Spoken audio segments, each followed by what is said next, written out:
and that will be the southern, middle, and northern occupied zones.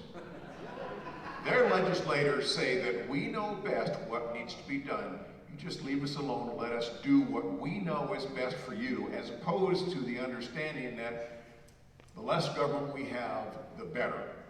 So, say your prayers for these folks.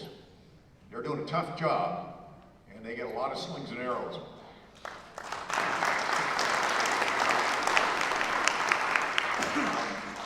Senator Vick. Don? Yes, ma'am. Could I add something to that Please for just do. a moment? I just wanted you to know, I know many of you are members of Pastor Tim's church, and so you probably have heard about this already.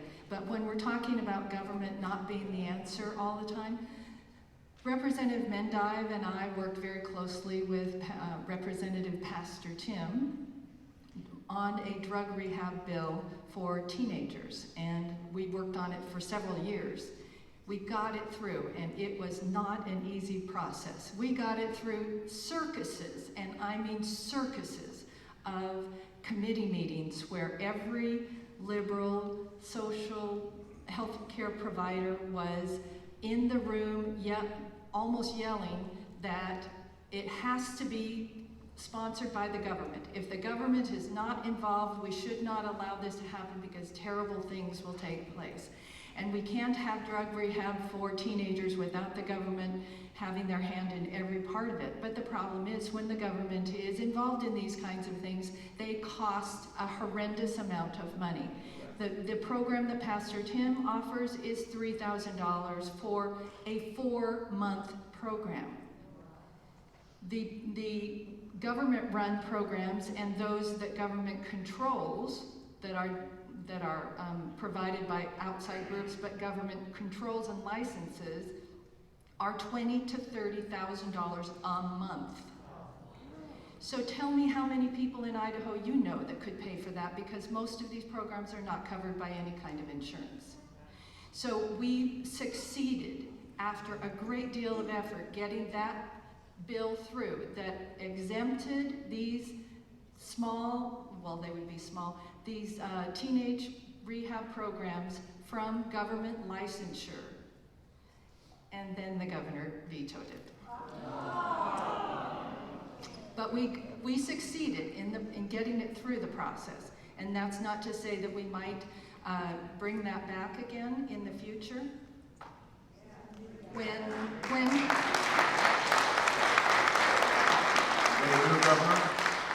And perhaps we will do that during a session when Pastor Tim is not suing the governor.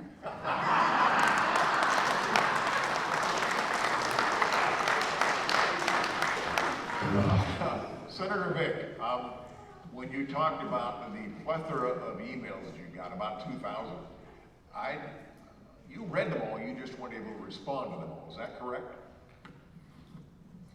Thank you for the question. You don't read all of them because so many of them are exactly the same. Okay. So you read the first sentence or the first paragraph, and then you go, well, I think I've read this before. You scan it, you realize it's word for word or virtually word for word. So you don't physically, I don't want to speak for anybody else, I don't physically read every email, but I look at every email and open it and to determine if it's new information or not new information. In a situation where I don't physically have the ability to answer the emails, I still look at every one and see if there's information in it that I need. Okay, that's what I thought, and this is the modern day version of the form letter that those of us been involved in the political process over the years we've had. First it was the form letter that you printed off, then it was the faxes, and now it's the email. So that's essentially what we're talking about, correct? That's correct, and I want to echo something that Representative Remington said a little earlier about the ones he liked the best or that he read the most were the ones that were short and one paragraph and in your own words. Say what you think. Those all get read. And that, folks, because you're here, that means you care about your government and whether it's doing what you think is right or wrong. If you think they're doing the right thing, guess what? Send them a thanks so that they know that somebody's paying attention and that you do appreciate their efforts. If you don't like it, be nice and be concise, because that makes a difference. they do read those, and if they get a whole bunch of emails saying, you know, Representative, Senator, thanks for doing what you're doing, but I think your decision on this stunk. But thanks for being there to do it. That's going to get read, and that goes into their brain pan so that they know how folks feel about it. So, Don? Yes, ma'am.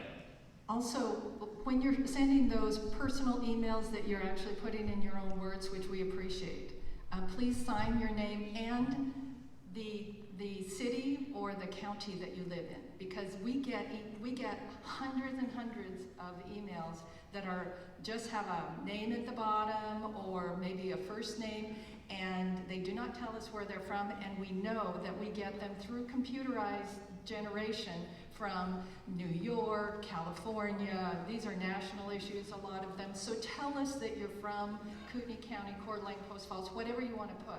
We're not trying to get your address.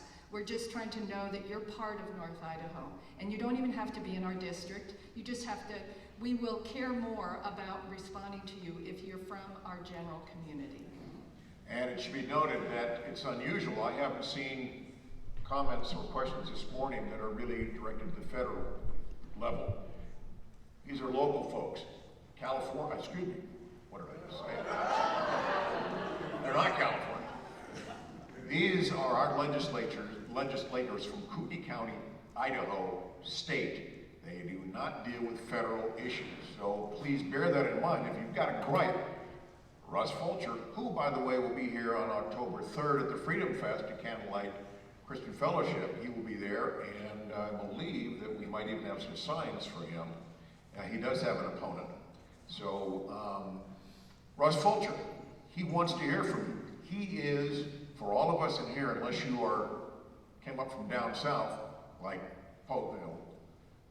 Idaho Falls, you're all in District 1 for Congress. Russ Fulcher is your congressman, and he wants to know what you think. And of course, anybody know who our federal senators are? Anybody? Bueller? And? Crapo and Risch. Exactly. Those are our U.S. federal senators. So if you've got a beef about something going on federally, those are the ones you want to take your beef to. All right? Great. Yeah. It's not true they don't do with federal issues. The biggest reason for this emergency thing is federal dollars. So let's all keep it on the right page. All right, well, I think we're going to be dealing with that. So, all right. Yes, Jim. Just a real quick comment. Almost 2 weeks ago, we were fortunate with an association I'm running to have some of our federal legislators there, and Russ Fulcher spoke. And I will tell you, he gets it. He gets the money we're spending on these things. He gets the relationship with China. Probably doesn't have the same information as Senator Risch. He understands the foes we face internationally, and I think he's doing a really good job. I think you've all heard him or seen him, but he gave us a great speech. I wouldn't say speech. We had a great conversation with him, and he gets it. I think he's doing a pretty good job.